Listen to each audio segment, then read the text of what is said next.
Semalam Dr. Daul punya saudaranya, itu satu hari Ali Imran hafal dalam sehari. Ada yang demikian. Kalau kita di karantina lebih dahsyat lagi. Ada dari 0, 30 hari itu bisa khatam Quran 30 juz. Ada yang sehari 2 juz hafal Quran. Ya, lebih dahsyat lagi. Nah, saya ingin masuk kepada yang satu dulu, yang lambat dulu. Begini.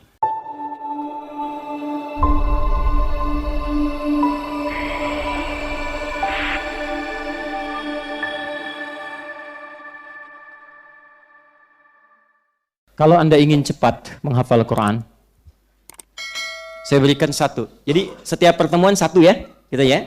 Sepakat? Baik. Yang sekarang kita ambil tentang bagaimana mengatasi keterlambatan dalam hafalan. Pernah merasakan ini enggak? Belum saya sampaikan, bagaimana bisa pernah? Ya sudah, karena sudah tahu semuanya, saya tutup saja. Pernah merasakan ini enggak?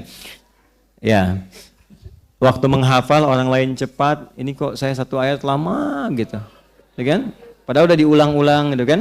Ulang. Orang lain 10 menit apa, saya sehari belum hafal gitu. Bukan saya, ada yang belum hafal gitu kan sehari. Ada pernah begitu? Baik. Tapi yang menarik, ada yang sehari, semalam Dr. Daul punya saudaranya, itu satu hari Ali Imran hafal dalam sehari. Ada yang demikian. Kalau kita di karantina lebih dahsyat lagi. Ada dari 0, 30 hari itu bisa khatam Quran 30 juz. Ada yang sehari 2 juz hafal Quran. Ya, lebih dahsyat lagi. Nah, saya ingin masuk kepada yang satu dulu, yang lambat dulu. Begini. Lambat itu dalam pandangan manusia. Dari kitanya, sudut pandang manusianya. Kalau ingin menghafal Quran, maka keluarkan semua petunjuk hadisnya, termasuk ayat Qurannya. Di antara petunjuk itu mengajarkan pada kita demikian.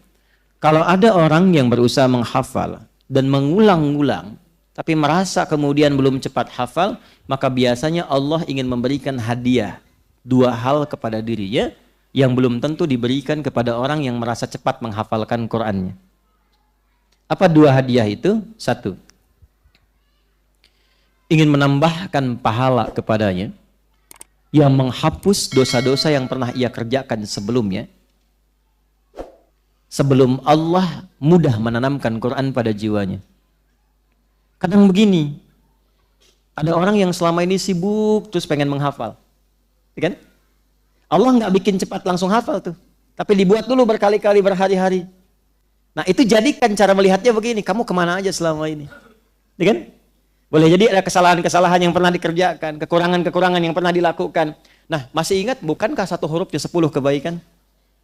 Kalau orang baca Dzalikal kitabu la raiba fihi hudal lil muttaqin, sekali baca hafal selesai, cuma dapat sekian huruf kalikan.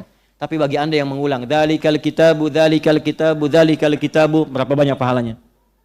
La raiba fi, la raiba fi. Jadi singkatnya, kalau ada ayat yang sedang Anda hafalkan, merasa kurang cepat dihafalkan, boleh jadi bukan karena kurang cepatnya, karena inginnya Allah melimpahkan pahala dulu pada Anda sebelum memudahkan Anda menghafalnya. Jelas?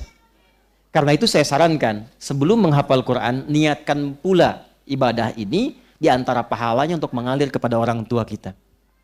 Sehingga ketika kita mulai menghafalkannya, kita menikmatinya. Walaupun terasa agak lambat, pahala banyak mengalir, mungkin yang diinginkan oleh Allah, cahaya itu mengalir pada orang tua yang telah meninggalkan kita dulu. Paham? 2, Allah menginginkan kita lebih kuat mendapatkan ayat yang dihafalkan itu, bukan sekedar hafal sesaat dan berikutnya hilang. Karena itu biasanya ada seseorang yang ketika diminta menghafal, orang melihat seperti lambat. Padahal di sisi lain Allah ingin menguatkan kekuatan ingatannya, sehingga menajamkan hafalan itu sehingga tidak mudah dilupakan dalam hidupnya. Jelas? Nah, jadi kalau sedang menghafal Quran, tiba-tiba merasakan, oh kok saya susah begini, jangan dianggap itu. Hilangkan semua persepsi itu, datangkan keterangan hadisnya seperti yang tadi saya sampaikan.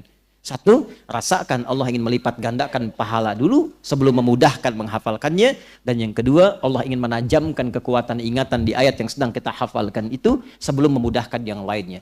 Karena sifat ini tidak akan terjadi di semua ayat. Tidak akan terjadi. Saat menghafal Quran itu ada ayat yang mudah, gitu kan? Enak, nyaman, gampang. Tiba-tiba ada yang agak lama, tiba-tiba ada yang lama sekali. Tuh, nggak semuanya.